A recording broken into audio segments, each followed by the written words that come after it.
दिनों में देश का सामर्थ्य और उसका संयम दोनों देखा है। मैं सबसे पहले भारत की पराक्रमी सेनाओं को, सशस्त्र बलों को, हमारी खुफिया एजेंसियों को, हमारे वैज्ञानिकों को, हर भारतवासी की तरफ से सैल्यूट करता हूं।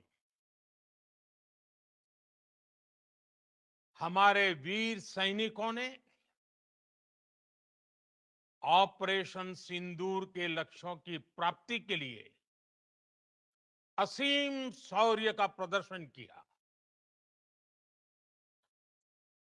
मैं उनकी वीरता को, उनके साहस को, उनके पराक्रम को आज समर्पित करता हूं हमारे देश की हर माता को, देश की हर बहन को और देश की हर बेटी को ये पराक्रम समर्पित करता हूं। साथियों, 22 अप्रैल को पहलगाम में आतंकवादियों ने जो बर्बरता दिखाई थी, उसने देश और दुनिया को झकझोर दिया था। छुट्टियां मना रहे निर्दोष मासूम नागरिकों को धर्म पूछकर उनके परिवार के सामने, उनके बच्चों के सामने बेरहमी से मार डालना, यह आतंक का बहुत बीभत्स चेहरा था, क्रूरता थी। ये देश के सद्भाव को तोड़ने की घिनौनी कोशिश भी थी। मेरे लिए व्यक्तिगत रूप से ये पीड़ा बहुत बड़ी थी। इस आतंकी हमले के बाद सारा राष्ट्र, हर नागरिक, हर समाज, हर वर्ग, हर राजनीतिक दल एक स्वर में आतंक के खिलाफ कड़ी कार्रवाई के लिए उठ खड़ा हुआ। हमने आतंकवादियों को मिट्टी में मिलाने के लिए भारत की सेनाओं को पूरी छूट दे दी और आज हर आतंकी, आतंक का हर संगठन जान चुका है कि हमारी बहनों बेटियों के माथे से सिंदूर हटाने का अंजाम क्या होता है। साथियों, ऑपरेशन सिंदूर ये सिर्फ नाम नहीं है, ये देश के कोटि कोटि लोगों की भावनाओं का प्रतिबिंब है।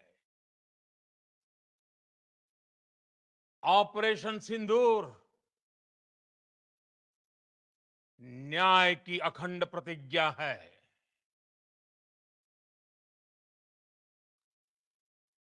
6 मई की देर रात,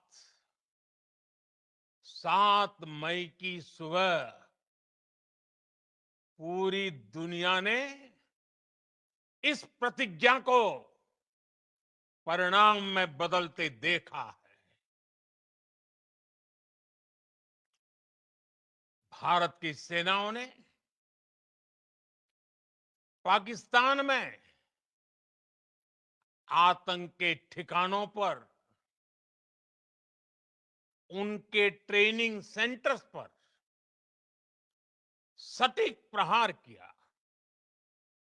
आतंकियों ने सपने में भी नहीं सोचा था कि भारत इतना बड़ा फैसला ले सकता है।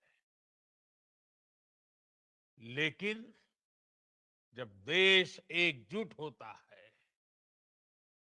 नेशन फर्स्ट की भावना से भरा होता है, राष्ट्र सर्वोपरि होता है,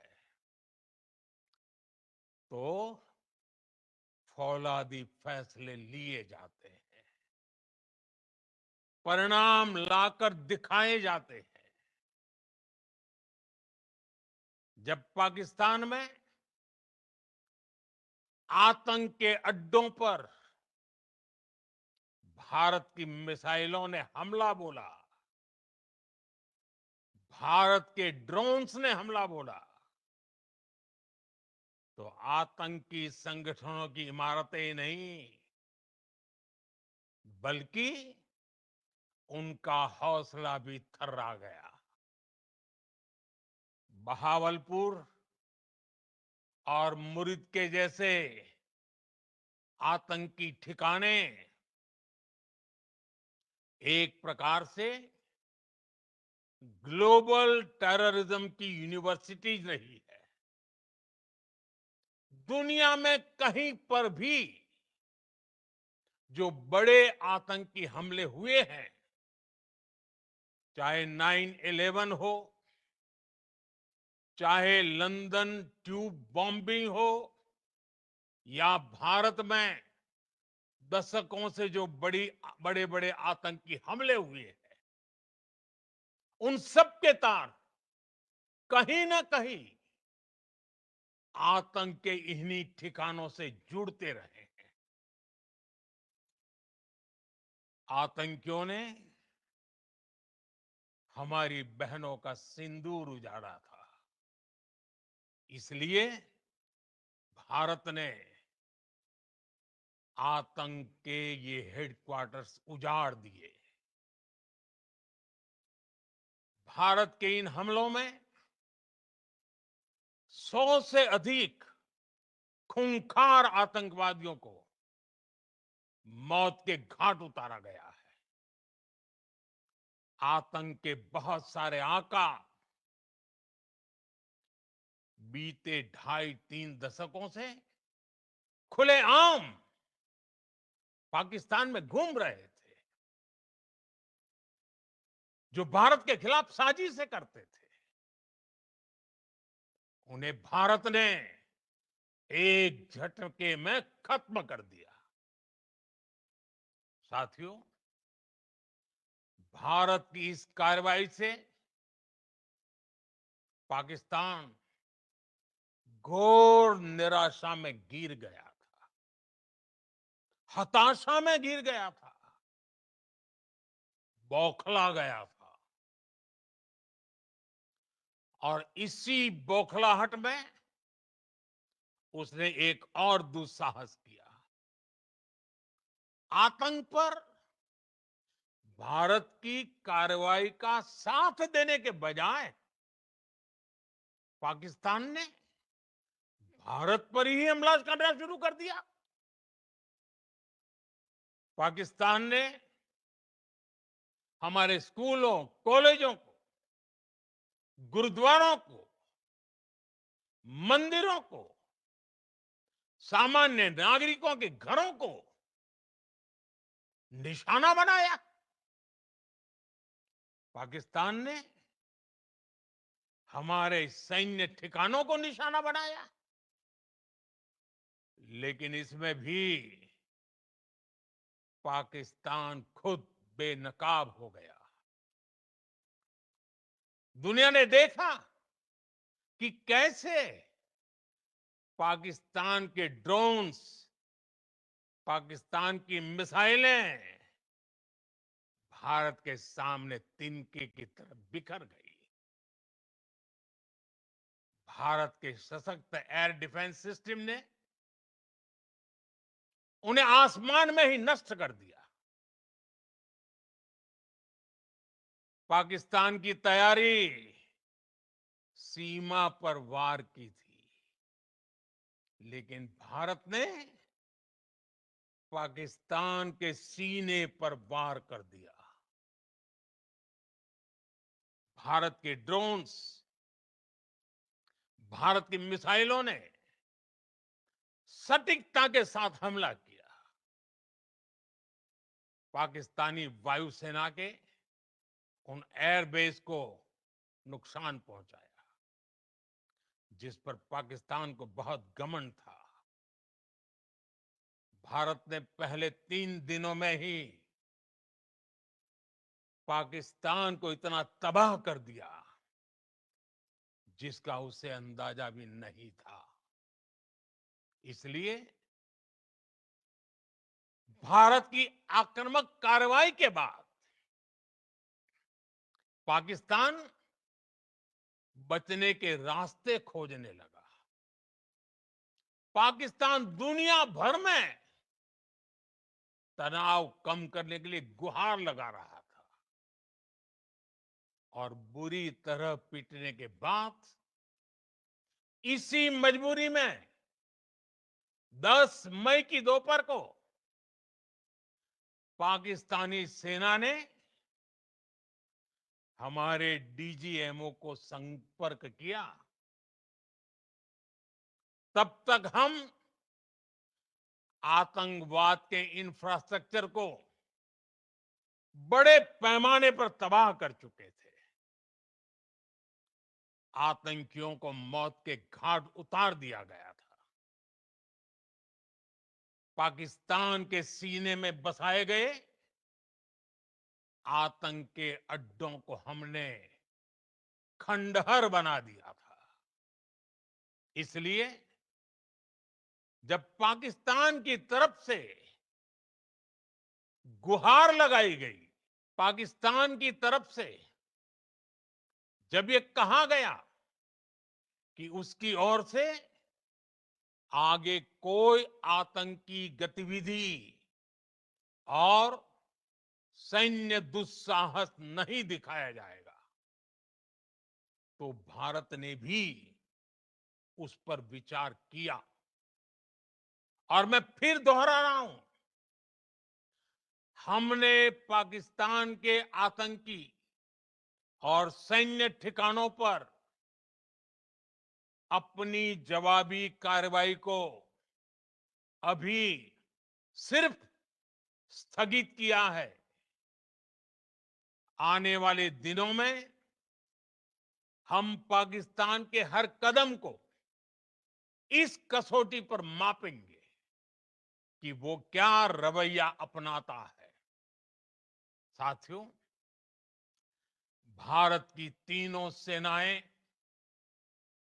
हमारी एयरफोर्स, हमारी आर्मी और हमारी नेवी, हमारी border security force BSF, Bharat के अर्धसैनिक बल लगातार अलर्ट पर है।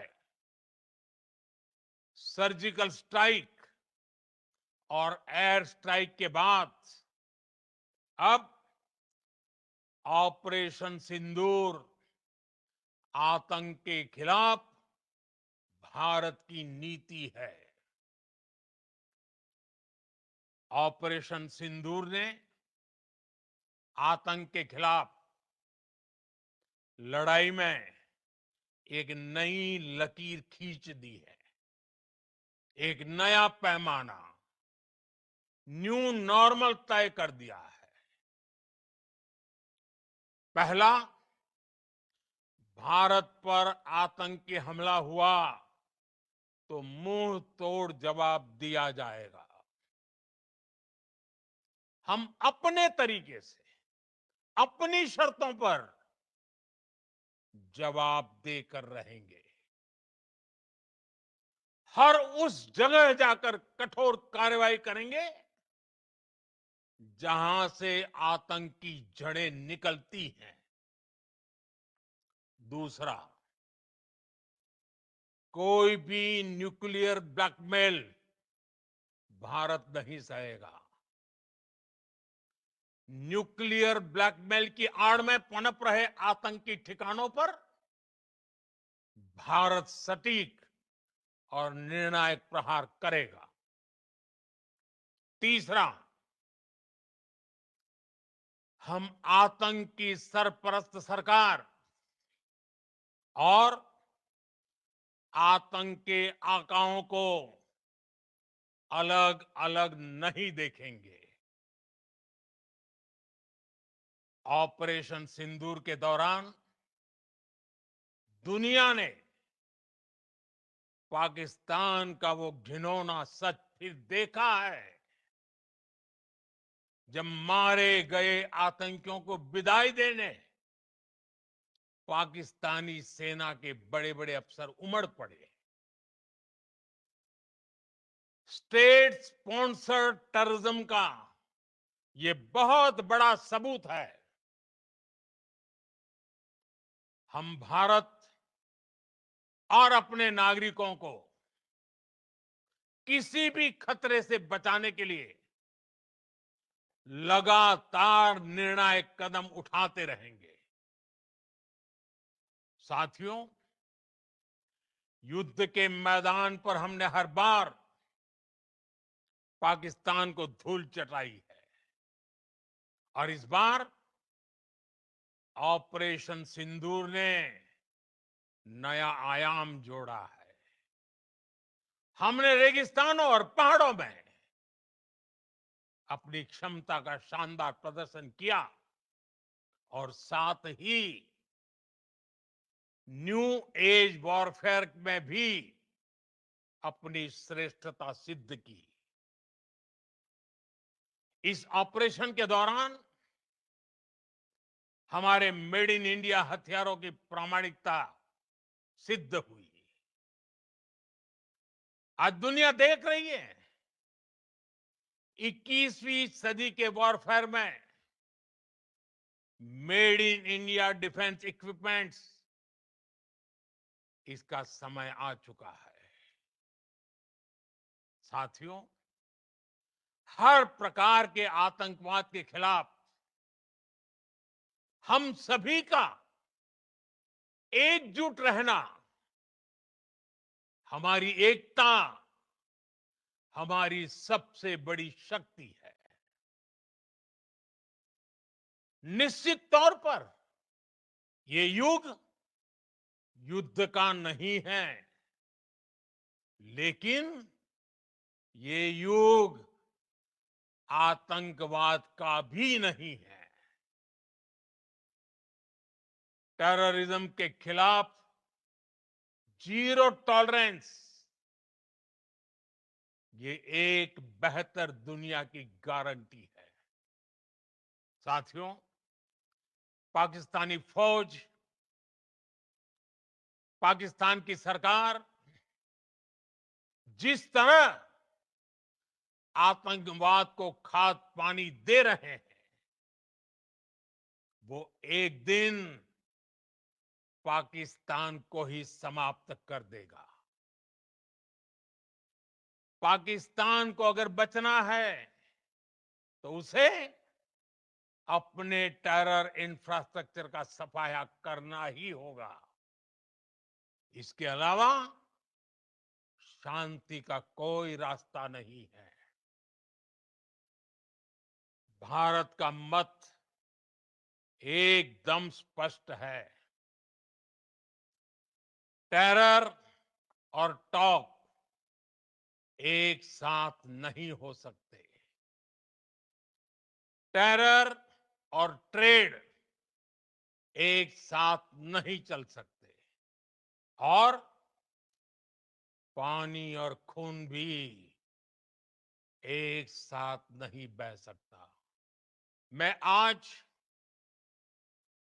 विश्व समुदाय को भी कहूंगा, हमारी घोषित नीति रही है,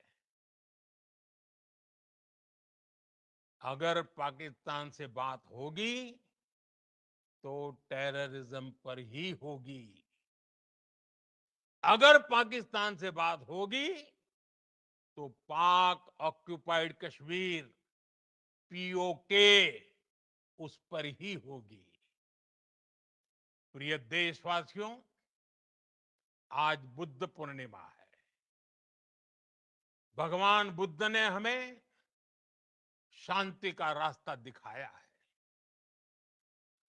शांति का मार्ग भी शक्ति से होकर जाता है। मानवता शांति और समृद्धि की तरफ बढ़े, हर भारतीय शांति से जी सके, विकसित भारत के सपने को पूरा कर सके, इसके लिए भारत का शक्तिशाली होना बहुत जरूरी है। और आवश्यकता पड़ने पर इस शक्ति का इस्तेमाल भी जरूरी है। और पिछले कुछ दिनों में भारत ने यही किया है। मैं एक बार फिर भारत की सेना और सशस्त्र बलों को सैल्यूट करता हूं। हम भारतवासी के हौसले, हर भारतवासी का एकजुटता का शपथ, संकल्प, मैं उसे नमन करता हूं। बहुत बहुत धन्यवाद। भारत माता की जय। भारत माता की जय। भारत माता की जय।